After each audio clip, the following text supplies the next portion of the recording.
Halo semuanya, perkenalkan saya Adriano Emmanuel dan di video kali ini saya akan membahas tentang subnetting. Jadi subnetting itu dalam jaringan komputer itu semacam sistem gimana cara kita membagi suatu jaringan ke subnet, jadi kayak ke sub bagian yang lebih kecil. Dan kali ini kita akan praktek menggunakan Cisco Packet Tracer, gimana ini bakal simulasi dengan lebih mudah. Jadi kalau seperti yang dilihat di sini kita ada 6 PC dengan dihubungkan dengan satu switch masing-masing 3 PC-nya. Dan ini ada keterangan lab 1 dan lab 2. Jadi anggapannya kita lagi menghubungkan dua lab gitu, dengan subnet yang sama dengan sebuah router di dalam sebuah router gitu. Jadi dihubungkan ke switch ke router. Jadi ini topologi star bagi yang belum tahu juga. Dan kali ini untuk PC yang pertama kita akan menggunakan 1/26 dengan gateway 62. Jadi gateway-nya nanti akan terhubung di bagian router sini. Jadi kalau kita lihat di sini di IP configurationsnya dia 1.1 semua sama, oktet ketiganya 1, tapi yang terakhir yang berbeda. Untuk subnet kita pakai di 26, jadi di 192 gitu ya.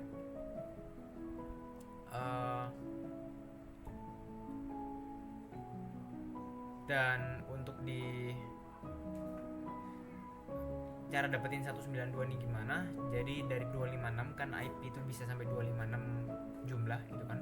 Dan 126 ini dia itu 64 per subnetnya. Jadi kita tinggal kurangin aja 256 dikurangi dikurangi 64 tuh dapetnya 192.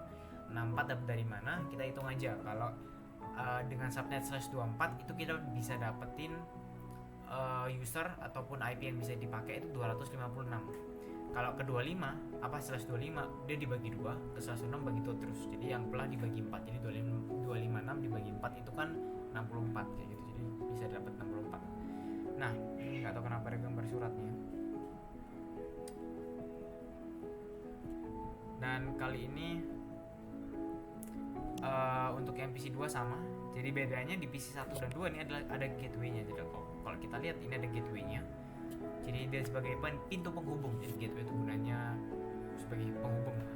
PC 2, PC 3 nggak ada gateway ya. Di sini kosong, dikosongin aja.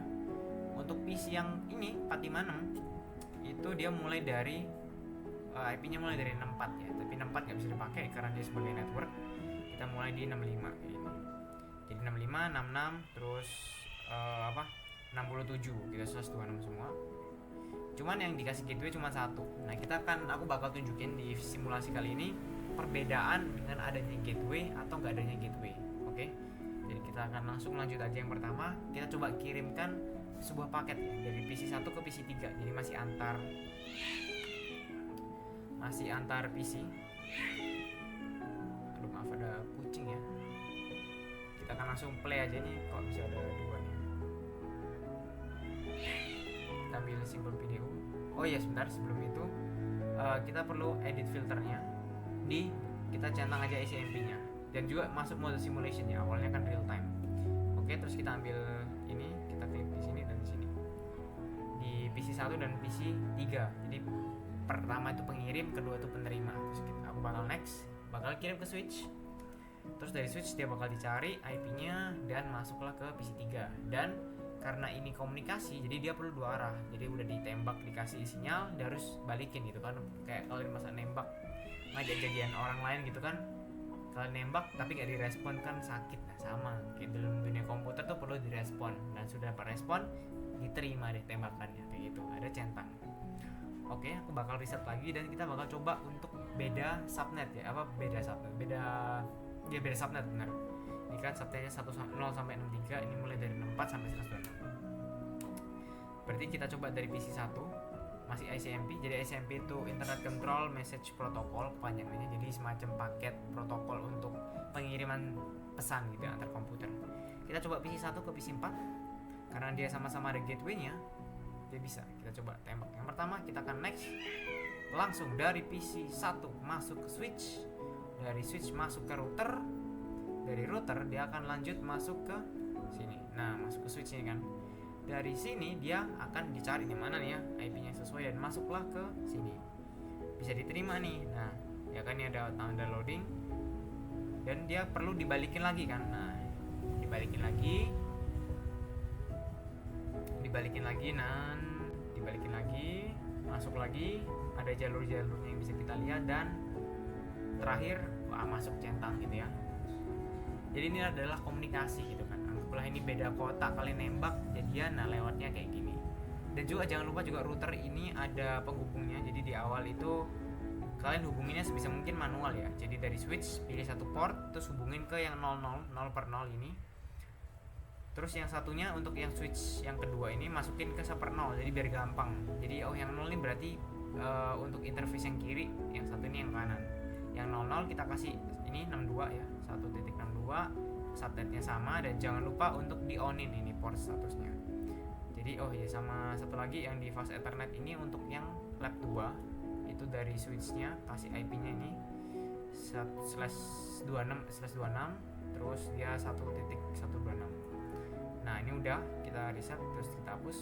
Sekarang udah bisa kan, karena sama-sama ada gateway. Jadi kalau ada gateway itu dia bisa ke nyebrang gitu lah. Jadi anggapnya punya tiket untuk nyebrang. Ini juga ada gateway-nya, bisa nyebrang. Kita coba lagi dari PC 2 ke PC 5 nih. Sama ini ada gateway, PC 5 gak ada gateway. Bedanya apa? Kita akan lihat. Oke, dari PC 2 kita klik. Oke, udah warnanya ungu, kita next. Kita next lagi. Nah, mulailah dikirim. Gitu ya, dikirim. Ada kucingnya di luar ya, maaf. Dan dari sini ini ada error nih. Kita reset dulu. Kita cari tahu problemnya di mana.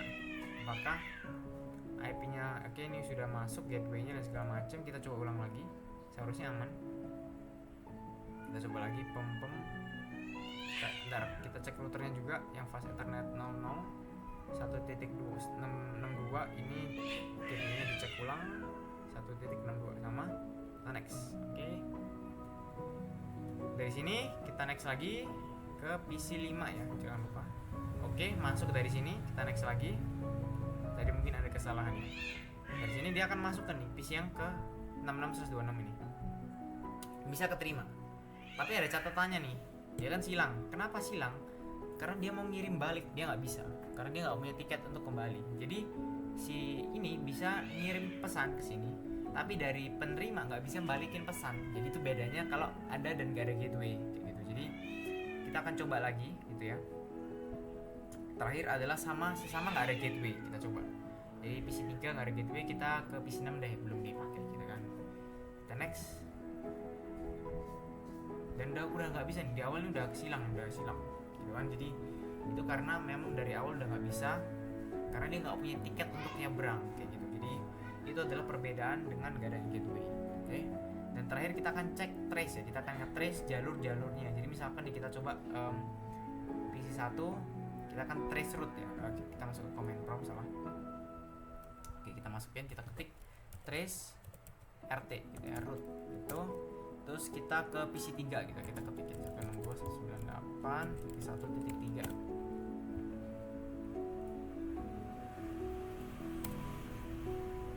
Kenapa nih kok errornya? 92.168.1.3. Oh, sebentar, salah.